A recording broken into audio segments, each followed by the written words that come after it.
सरकारने पत्रकारांना सोडले वाऱ्यावर, दोषींवर कारवाई करा. पत्रकार संरक्षण महासंघाच्या वतीने जिल्हाधिकाऱ्यांकडे मागणी. पत्रकारावरील हल्ल्याची चौकशी झालीच पाहिजे, विष्णू कारंपुरी महाराज. अनेक वर्षापासून पत्रकार संरक्षण कायद्याची मागणी होत आहे, पण आजपर्यंत पत्रकार संरक्षण कायद्याअंतर्गत कारवाई कधीच झाली नाही.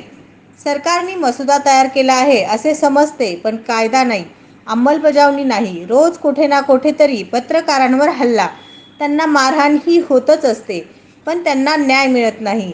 दिनांक 28/3/2024 रोजी दैनिक आपतकचे संपादक यांना भाजपाचे कार्यकर्ते सीताराम बत्तूल यांनी अर्वाच्य भाषेत शिवीगाळी देऊन धमकी दिली. याविषयी पोलीस आयुक्तांकडे तक्रार करण्यात आली. सोलापुरातील दैनिक आपतकचे संपादक व जनक्रांती पत्रकार संघाचे अध्यक्ष प्रसाद जगताप यांच्यावर सुद्धा "तू बातमी का लावतो, आमच्या भावास पत्र का लिहून देतो" असे म्हणून दमदाटी देणाऱ्या व प्रसंगी "तुला बघून घेईल, तुला मारून टाकीन" अशी धमकी देऊन अर्वाच्य शिवीगाळ केली व जीवे मारण्याची धमकी दिली.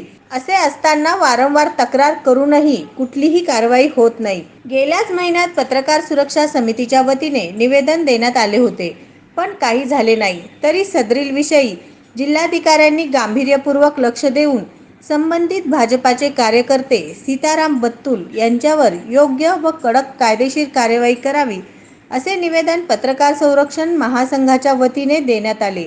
तरी सदरील निवेदन देताना जनक्रांती पत्रकार संघाचे अध्यक्ष प्रसाद जगताप, सोलापूर वृत्तपत्र पत्रकार संघाचे अध्यक्ष ज्येष्ठ नेते विष्णू कारंपुरी महाराज, शहनवाज कंपली, मुजम्मिल शेख, सादिक शेख, अभिषेक चिलका, रियाज शेख, सुमित भांडेकर, राजेश राऊळ, सुमित भांडेकर आदी मान्यवर उपस्थित होते.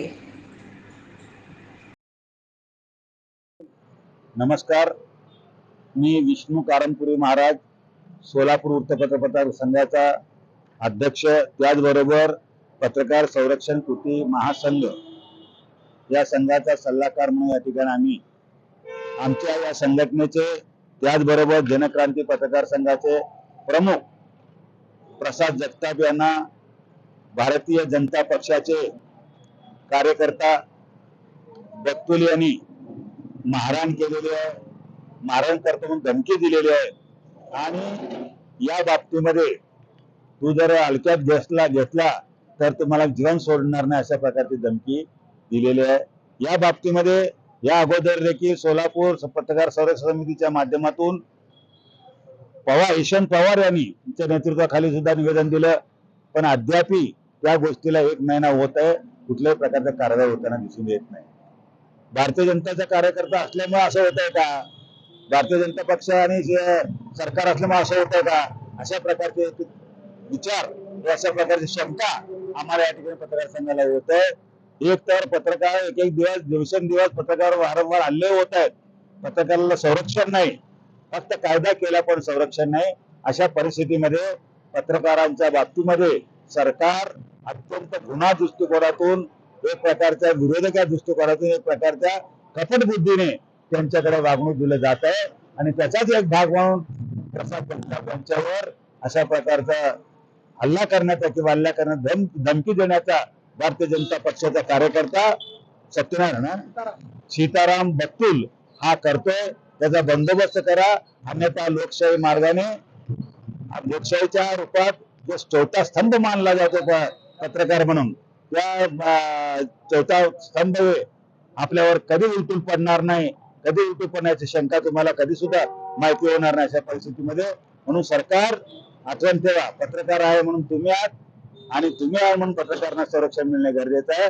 या बाबतीवर लवकर विचार नाही झाला, ऍक्शन नाही झाला, आम्ही या लोकशाही मार्गाने आमच्या लेखणीच्या माध्यमातून तुम्हाला धडा शिकवू. जय हिंद, जय महाराष्ट्र. मी प्रसाद जगताप, दैनिक आपतकचा संपादक आहे आणि पत्रकार संरक्षण कृती महासंघाचा समन्वयक आहे, जनक्रांती पत्रकार संघटनेचा अध्यक्ष आहे. नुकतंच माझ्यावर सीताराम बत्तूल या बीजेपीच्या कार्यकर्त्याने अर्वाच्य भाषेत शिवीगाळी केली, मारहाण करण्याची धमकी दिली. याच्याविषयी मी पोलीस आयुक्तांकडे तक्रार केली होती. माझे स्नेही पत्रकार संरक्षण समितीचे अध्यक्ष यशवंत पवार यांनी सुद्धा निवेदन दिलं होतं. इतकं सगळं झाल्यानंतर सुद्धा पत्रकारावर हल्ला करणाऱ्या माणसावर कुठल्याही प्रकारची कारवाई शासन करत नाही. याबाबत पत्रकाराबाबतीत हा दुजाभाव का? पत्रकारांच्या बाबतीत असा विचार का? त्यांना जाहिराती मिळत नाहीत, त्यांना कुठल्याही सुविधा मिळत नाही, त्यांना कुठल्याही सुविधा मिळत नाहीत, त्यांना कुठल्या बाबतीत शासन विचार करायला तयार नाही.